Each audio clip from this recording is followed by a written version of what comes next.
Okay, then what's up, troops? So I'm just about to head out actually, but I wanted to do an intro for this interview. Now, this interview is with one of my oldest students, Henry, actually. He started working with me many, many years ago, actually. But when he first started his trading career, he kind of struggled a little bit with dedication and just really staying focused on his trading. So over the last 6 months, he's knuckled down, he's taken it seriously, he's learnt the strategies, and again, he's just got himself back on the straight and narrow with his trading. And he has just acquired his first six figures in funding. Huge achievement, great story about really what it takes to become a successful trader and what it takes to get results. So tune in for this one. Any questions, just let us know, and I'll see you in the next one. Obviously, you've just achieved a great achievement, getting yourself six figures in funding. So what I kind of want to do is just understand a little bit about your journey, how things started, and sort of what you've had to do to get to this stage, really. So I guess if you can kick us off a little bit with a little bit of a background on you, and I guess sort of an understanding as to how all of this trading thing started for you. Yeah, so it's probably going back around COVID times. Obviously being at home, seeing all these things pop up online all the time, with trading, etc. I've always been interested in mainly just a passive income to begin with, before before I was sort of real serious about trying to get funding, etc. It was more so just a passive income whilst being at work. Um, and so I've been in obviously the signal groups and stuff like that when I first started out. But obviously never got anywhere with any of it. Um, and then I think it was back in the times when it was SOFX was when I first come Uh-huh. across you. But I think when Forex Kickstarter began, I was quite early on. I Yeah. joined. I can't remember when you started it, but I joined back in 2021, Yeah. so it's quite early days. But yeah, so from there really, so back in like the supply and demand sort of era of strategy, that was when I sort of picked up with you guys. Yeah. Yeah, Yeah. But things have definitely evolved quite a lot since then, I think. And I yeah, think since then we've had a ton of great results, including yourself. I think since we've sort of begun to develop things a little bit further than a sort of very typical supply and demand stuff. Um, so through that journey, because it's obviously been 2 or 3 years or so since you sort of started this journey. So what were, I guess, some of the main struggles that you went through in, I guess, those early few months, years, and stuff like that, that I guess sort of led you to take sort of 3 or so years to really kick on with this? um, I probably put most of it down to myself not being 100% committed with everything. Um, it's one of those things that I find is with trading, because it's completely new and it's basically foreign when you first start learning it, and it's something you've got to really dive into. And if you're sort of dipping your toe in here and there, it's quite hard to pick up on exactly like what you're doing. Yeah. It's I've been so going back probably a couple of years, maybe a year ago, I had a real good go at it, and then I stopped and then lost myself again. But the last sort of like, I don't know, 5, 6 months or so is when I've really knuckled down. Got into the mentorship as well with Geo, and just literally thrown the kitchen sink at it, and now I'm starting to Yeah. see some real good results.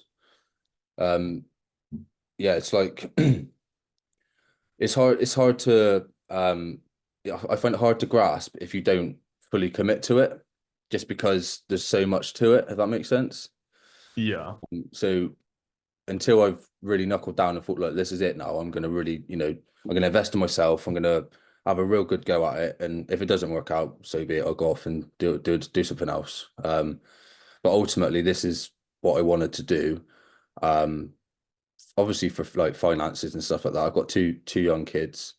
Um, and it just makes life a lot easier. When you're sort of helped financially, do you know what I mean? So that is obviously the end goal. But um, I found, like, since I've really knuckled down, one of the main things is not actually concentrating on the time it takes to learn things.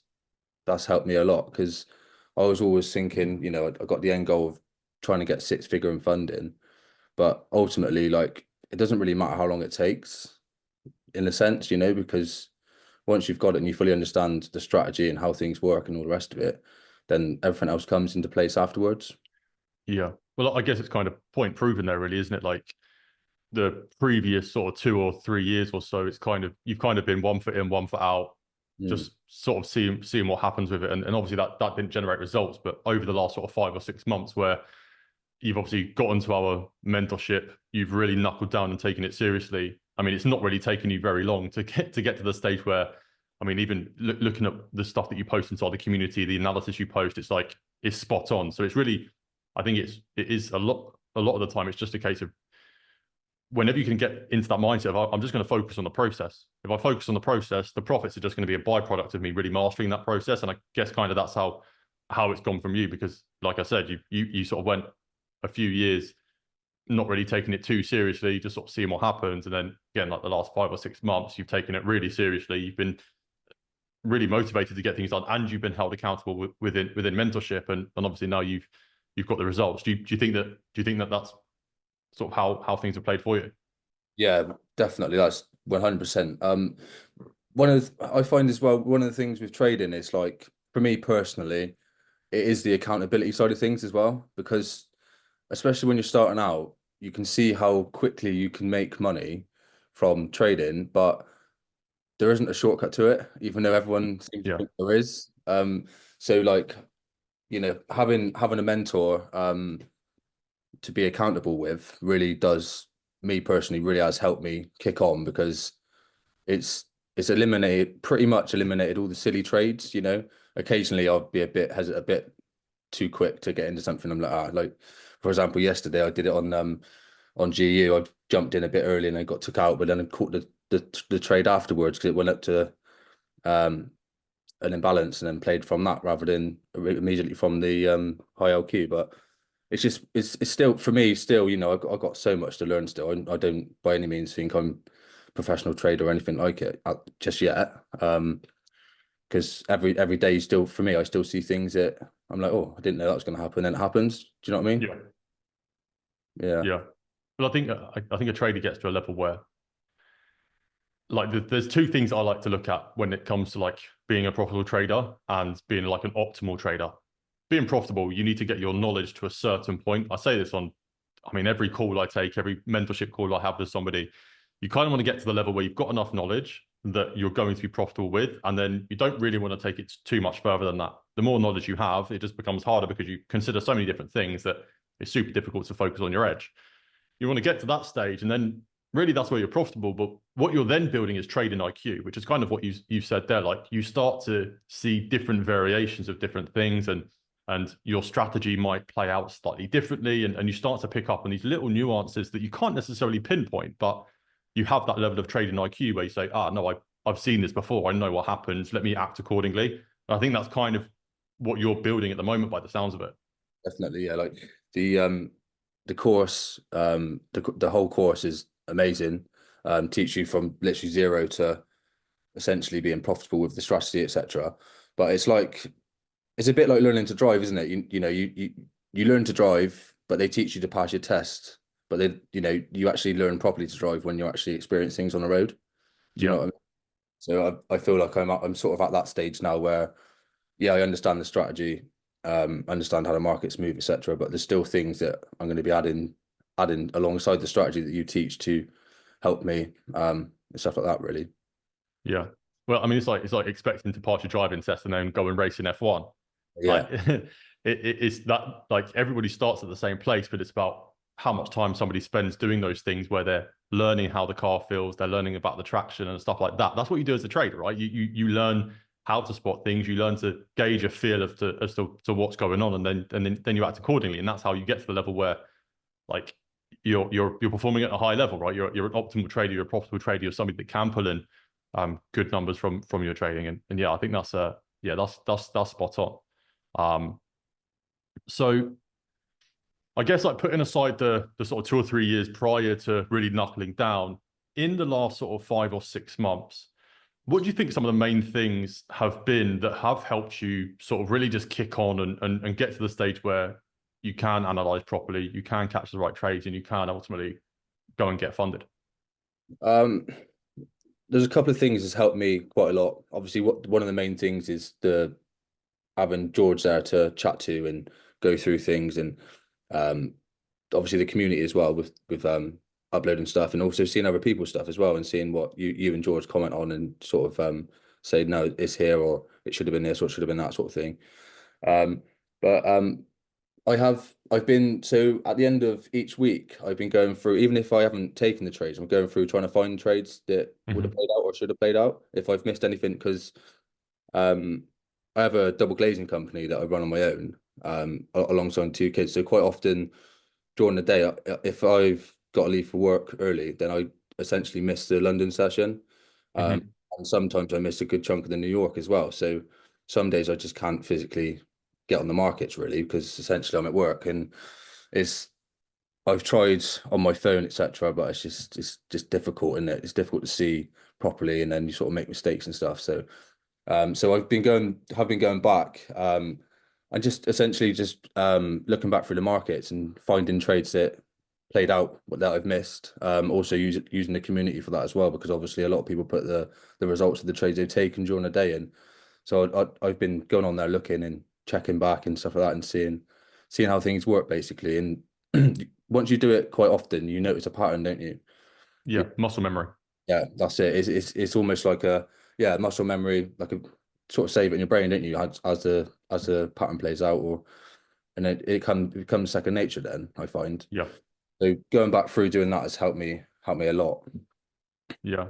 I'd recommend. I mean, I know we haven't worked one to one together. You've obviously been working with George, but all of the clients that I work with one to one of the big things that I recommend they do and that has really helped so many people is doing that weekly trade assessment Yeah, and just understanding like, I mean, number one, obviously assessing your performance. So if you've made 2% that week, but then you go back and you back test the week and there's been 5, 6, 7% on offer, understanding, okay, why have I missed that? What do I need to improve on next week to help me get to that level where I am trading at an optimal position?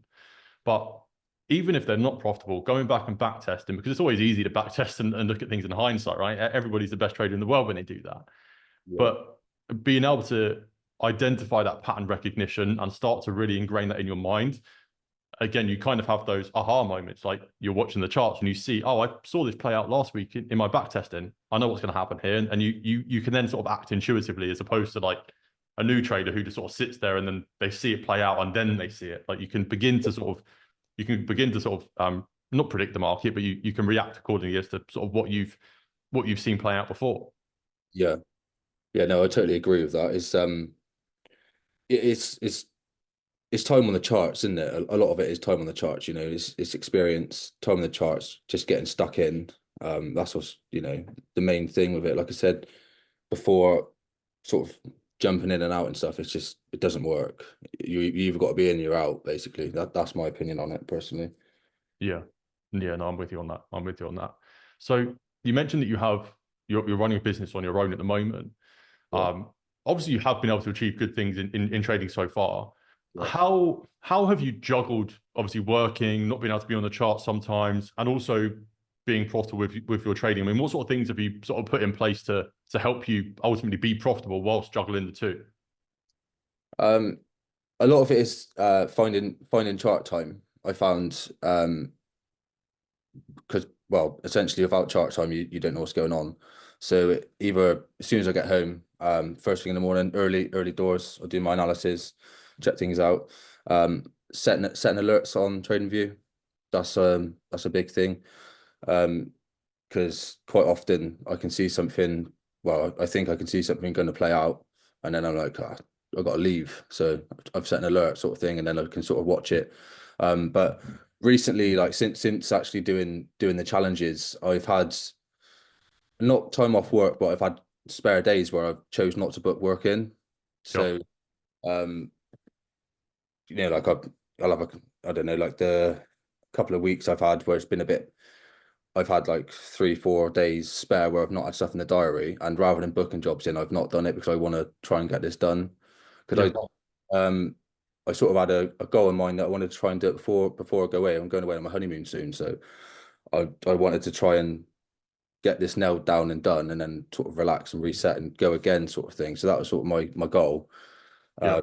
So yeah, that's basically what I've been doing really. Because like I said, when you're at work, if you're at work and you've got a computer in front of you, then you can sort of, sneakily just flick off your work and get onto the charts, and happy days, that would be amazing. But with what I do, I cannot do that. So I've got to do the work before work, and then as soon as I'm home, same again, basically. Yeah.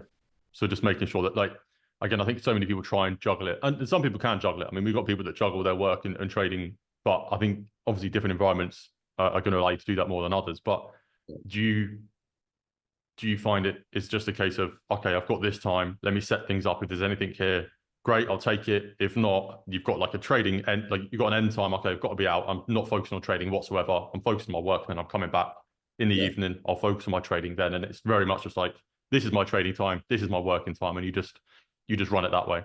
Yeah, that's the only way I can do it at the moment. Surely because I have one guy that works with me pretty much all the time, but I'm always on site as well. So it's not like I just like, oh, you go off and do this, I'm just going to stay home and trade, sort of thing. I'm not at that stage yet. Going forward, obviously that'd be brilliant if I can do that. That's sort of like the goal, is to have that on the side and basically trade full time and sort of run the business from home, sort of thing. That'd be great. Yeah. But that's something that I'm not quite ready for yet, and I know that. So um, as it is at the moment, it's gonna have to stay how it is. I've passed the funding account, okay, doing it how it is at the moment. So it's obviously okay to do it like that. And not only that, now I feel like there's quite a lot of pressure off now, Hmm. now that it is passed, because if I can't trade, I can't trade. Whereas before, I felt like I had that goal to get to a certain amount of profit, even though there's an unlimited time on it. You still feel like you need to trade. Whereas Yeah. I just felt like just like the relief of just knowing that, like, I don't have to. I didn't have to anyway, but I don't feel like I need to. If I don't, if There's I not like a goal in mind. You don't have to get to something before you can move on. Like you're kind of free to do what you want now, right? that's how I feel, yeah. But at the same time, there's still, it's like that pressure's gone, but then the other pressures come in now. I'm like, oh, lose the account. Yeah, I mean, now's the real work, isn't it? Like now Yeah, it's like, okay, uh, like you're now in a position where you're a real trader. yeah, Once you've got capital there, and your actions are going to result in your income, that means you're a real trader, really. And that is, yeah, that's pressure in itself. So I think, like, going forward in this sort of situation, I think it's super important for anybody to just be mindful that, like, the actions that you took to get to this position are the same actions you should continue taking. I see so many people that get funded, and then they're like, oh, okay, I'm gonna stop doing this now. I've got the account. And then it's like, well, no, like, the process should remain the same. Like, the yeah, goal is obviously a little bit different, but the process should remain the same. If you can go and generate 15% or whatever it's going to be to get those two accounts passed, but if you could just go and do the same again on that funded account, then there's the money, right? And you just have to really stay level headed, try and forget about the profits and the goals, and yeah, just stick to the process, because if you stick to that process, ultimately that edge is what's going to create the income, and then it's just a case of repeating that process. And yeah, before you know it, you're in a really good position. You've got good funding, and you've also got good income as well. yeah, yeah. I completely agree with that. That is obviously the ultimate goal. At the moment, I'm just concentrating on getting the account into some good profit as a buffer. I've Yeah. spoken to George. I'm gonna have a catch up with him later, actually, but been speaking to George about it. So I've obviously messaged him saying, like, sort of the emotions I'm feeling and stuff like that, being a bit nervous to place trades and don't want to go in the drawdown, etc. So I'm gonna have a catch up with him in a bit, to go through things like that. But he did mention that quite a good idea is to set yourself like a buffer to get to before you start drawing money from the account, which I think's, Hmm. yeah. So that is going to be the plan going forward, to get the account to a certain percentage, and then as like a buffer, as a safety net. Because obviously the same loss parameters still apply even when you're funded. So you still need to be careful and make sure you keep the account, because ultimately otherwise you're going back to the start again, and that's not what you want to do. Yeah, yeah, no, I think it's definitely a case of capital preservation. I think you kind of, when it comes to funding, you have to kind of look at it as, like, you've done one step of the phase, right? You've got that first bit of capital, but really, if you look at trading as a business and long-term goals, it's like that account is just one of 10 accounts that you want to collect over the long term. So it's a case of having that capital preservation, now you've got the ability to start generating income. So dropping your risk, just staying consistent with that, and then just going again and focusing on getting more capital. Because then the more capital you've got, you can essentially spread your risk a little bit more. You can lower your risk in terms of trade percentage, and that means that you're trading in a much safer environment.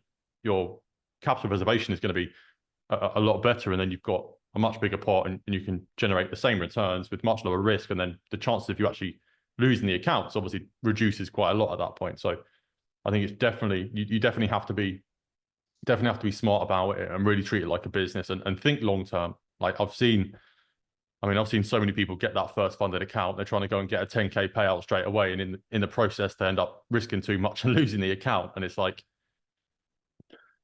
you don't get rewarded for that, unfortunately. It's not really worth it, is it? As tempting as it is when you know that you can make some good money, but it's not worth it. So, Yeah, no, 100%, 100%.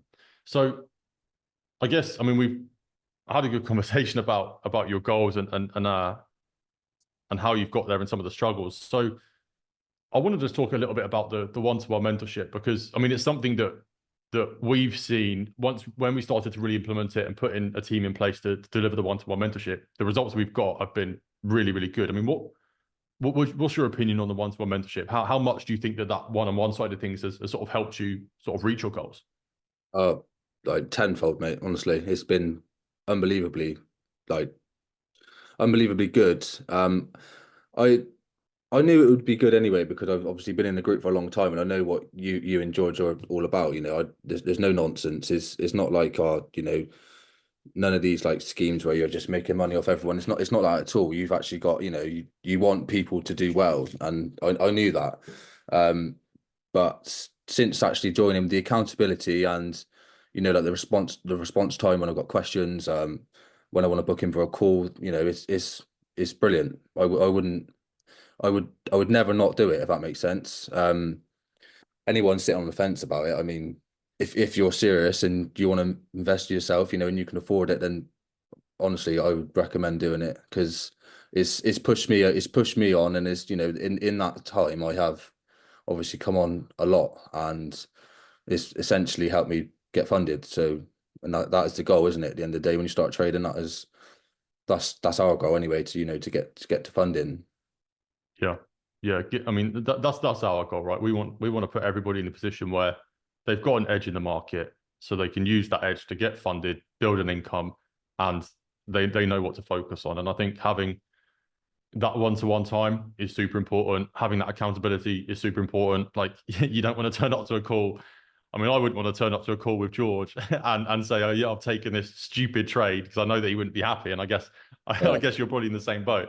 yeah, mate, 100%. That was why when I started the funding challenge, I actually messaged him. I said, look, I'm starting phase one of the funding challenge today, and I'm telling you because that makes me be accountable, because the chances are you're going to ask me how I'm getting on, and then I'm going to have to, oh yeah, I've done this, that, and the other. But I did that, and I've just been keeping him in the loop whilst I've been doing it, and having that there has personally helped me loads, because before I have been guilty of over trading and placing trades where I think the market might go, etc. And that's just, it always catches you. It catches you in the end. You may have a couple of trades where you make some good profit, but in the end, it always does get you. So Yeah. it is about following the as this tool, being accountable, and just having good risk management. Yeah. Yeah, no, 100%. 100%. So I guess following on from that, you kind of given a few tips there, but I always like to ask this at the end of any call. What would be your top 3 tips for somebody that is maybe sat on the fence about learning how to trade? Maybe they want to become a trader and learn to trade full time. What would be your 3 tips for that person that is sat on the fence, that wants to do it, but they haven't got the guts to do so? What would the 3 tips be?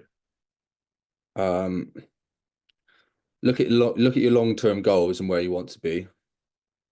Because essentially, the longer you sit on the fence, the longer it's going to be until you get to those goals. You know, if you can afford to do it, then just do it, because you're basically just procrastinating your own time. Number two, what would number two be? I'd probably say if you're going to do it, then like I've said, this whole call is just dive in and get really stuck into it. Because from myself, my personal experience is if you don't do that, then obviously you may learn different to what I do, but I personally, you know, if you don't just jump in and get right stuck into it, then it's really hard to pick up because it is basically like a foreign language when you're starting out. Um, and number three would probably be if you are going to do it, then I would recommend mentorship straight away because that will just seriously fast track where you want to be. Obviously, you know, sometimes you see online it's like, oh, get you funded in so many days, etc., etc. Don't listen to that because I think that's just noise. Everyone works at their own pace. Everyone's got different responsibility, different times. Like, you know, for myself, I have a full-time job where I'm out the house where I can't get on the charts and stuff like that. You know, everyone's at different paces. So just just take it all in and you'll get there when you get there. That's Mhm. yeah, Yeah, awesome. No, I 100% agree with that. 100% agree. But yeah, I'm sure that if there is people that are that are sat on the fence and they're listening to this, I'm sure that what they've listened to from you and sort of hearing your story, I'm sure it's going to give them a bit of a kick up the backside to start taking action in hope that next year is going to be a good year for them. So yeah, I do appreciate it, mate. Thank you for giving us an insight into how you've got to where you are. And yeah, I wish you the best of luck in on the funded account. And again, as I say all the time, we'll have another catch up in a year or so's time and see where you're at. And yeah, we'll go from there. definitely. Thanks, mate. Cheers for the call. Cool. Nice one. Cheers, mate.